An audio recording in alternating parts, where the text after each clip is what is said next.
మన హిందూ సాంప్రదాయాల్లో చాలా పండుగలు ఉన్నాయి. వీటిల్లో ప్రత్యేకమైన ఒక పండుగ రక్షాబంధన్. ప్రతి సంవత్సరం శ్రావణ మాసం పౌర్ణమి రోజున ఈ పండుగను జరుపుకుంటాం. మనమందరం రక్షాబంధన్ పండుగను ఎంతో ఆనందంగా జరుపుకుంటాము. కానీ ఈ పండుగ ఎప్పుడు ఎందుకు మొదలైందో తెలుసా? రక్షాబంధన్ గురించి చాలా కథలు ఉన్నాయి. అందులో 2 ప్రసిద్ధ కథలను ఇవాళ తెలుసుకుందాం.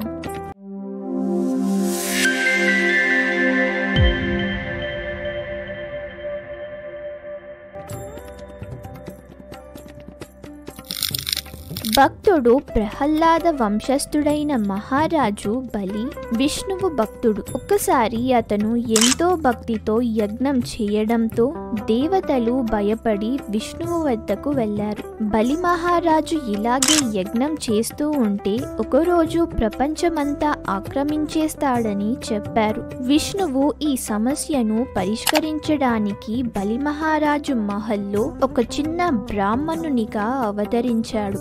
బలి మహారాజు ఆ బ్రాహ్మణుణ్ణి చూసి ఎంతో సంతోషించి తనకు కావాల్సినంత దానం ఇవ్వడానికి అంగీకరించాడు. విష్ణువు 3 అడుగుల భాగం కోరగా తన రూపాన్ని పెద్దగా చేసి స్వర్గం, భూమి అన్నీ కొలిచి చివరి అడుగును బలి మహారాజు తలపై ఉంచి అతన్ని పాతాళంలోకి పంపించాడు. బలిని పాతాళానికి పంపించి భూమిని 3 అడుగులతో కొలిచిన శ్రీమన్నారాయణుడు బలిని వరం కోరుకోమన్నాడు.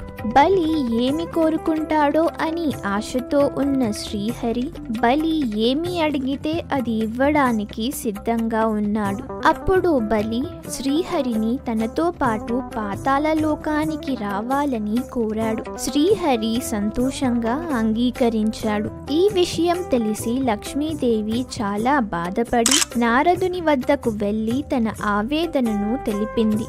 నారదుడు లక్ష్మీదేవిని బలిని తన అన్నగా భావించి రాఖీ కట్టి శ్రీహరిని తిరిగి తీసుకురావాలని సలహా ఇచ్చాడు. లక్ష్మీదేవి బ్రాహ్మణి వేషంలో బలిని కలిసి తనను తన చెల్లిగా భావించి రాఖీ కట్టింది. తదనంతరం బలి తనను ఎల్లప్పుడూ రక్షిస్తాడని మాట ఇచ్చాడు. అలాగే నేను ఇప్పుడు నీ అన్న కాబట్టి నీకు ఏదైనా ఇబ్బంది ఉంటే చెప్పు, నేను నీకు అన్ని విధాలుగా సహాయపడుతాను అని బలి బ్రాహ్మణి రూపంలో ఉన్న లక్ష్మీదేవితో అన్నాడు. అప్పుడు లక్ష్మీదేవి నాకు నా భర్త కావాలి అని అడిగింది. అప్పుడు బలి చక్రవర్తి ఎవరతను, ఏమైందతనికి, ఎక్కడ ఉన్నాడు, తను ఏదైనా ప్రమాదంలో ఉంటే చెప్పు, నేను ఇప్పుడే సైనికులను పంపిస్తాను. అంతేకాకుండా నేను స్వయంగా వెళ్తాను తనని కాపాడడానికి అని అన్నాడు. అప్పుడు లక్ష్మీదేవి తను ఇక్కడే ఉన్నాడు, మరి తను ఎవరో కాదు శ్రీ మహావిష్ణువే అని చెప్పి బ్రాహ్మణి రూపం నుండి లక్ష్మీదేవి తన అసలైన రూపంలోకి వచ్చేసింది. బలి లక్ష్మీదేవిని చూసి నమస్కరించి తన చెల్లిగా భావించి ఆమె కోరికను తీర్చాడు. అప్పటి నుండి రక్షాబంధన్ పండుగ ప్రారంభమైంది. మరొక కథ మహాభారతంలో ఉంది. మహాభారత కాలంలో శ్రీకృష్ణుడి శృతదేవి అని చిన్నమ్మ ఉండేది.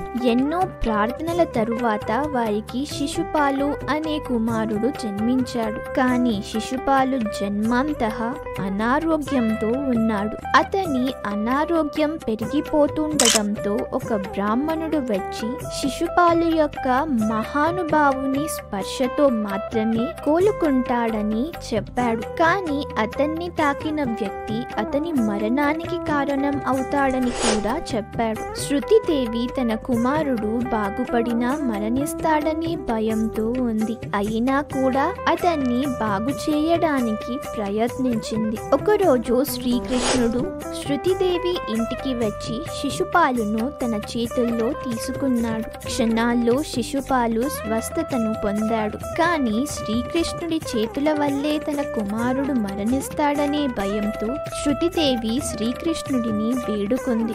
శ్రీకృష్ణుడు శిశుపాల యొక్క 100 తప్పులను మన్నిస్తాడని ప్రమాణం చేశాడు. కానీ 100 తప్పుల తరువాత ఏ తప్పునైనా మన్నించలేడని కూడా చెప్పాడు. కాలక్రమంలో శిశుపాలు ఒక దుర్మార్గుడయ్యాడు. అతను శ్రీకృష్ణుడిని అవమానించడం మొదలుపెట్టాడు. 100 తప్పులను మన్నించిన తరువాత శ్రీకృష్ణుడు కోపంతో తన సుదర్శన చక్రాన్ని ప్రయోగించి శిశుపాలుని సంహరించాడు. ఆ సమయంలో శ్రీకృష్ణుడు వేలు గాయపడింది. ద్రౌపది తన చీరను చించి శ్రీకృష్ణుడిని గాయానికి కట్టుకట్టింది. ద్రౌపది తన అన్నగా భావించే శ్రీకృష్ణుడిని కోసం చేసిన ఈ కర్మకు ప్రతిగా శ్రీకృష్ణుడు ద్రౌపదిని ఎల్లప్పుడూ రక్షిస్తానని ప్రతిజ్ఞ చేశాడు. ఈ సంఘటన నుంచే రక్షాబంధన్ పండుగ ప్రారంభమైందని చాలా మంది చెప్పుకుంటారు. ఇలా అనేక కథలు రక్షాబంధన్ చుట్టూ ఉన్నాయి. అందులో మనం చెప్పుకున్న 2 కథలు చాలా ముఖ్యమైనవి. అందరికీ రక్షాబంధన్ శుభాకాంక్షలు.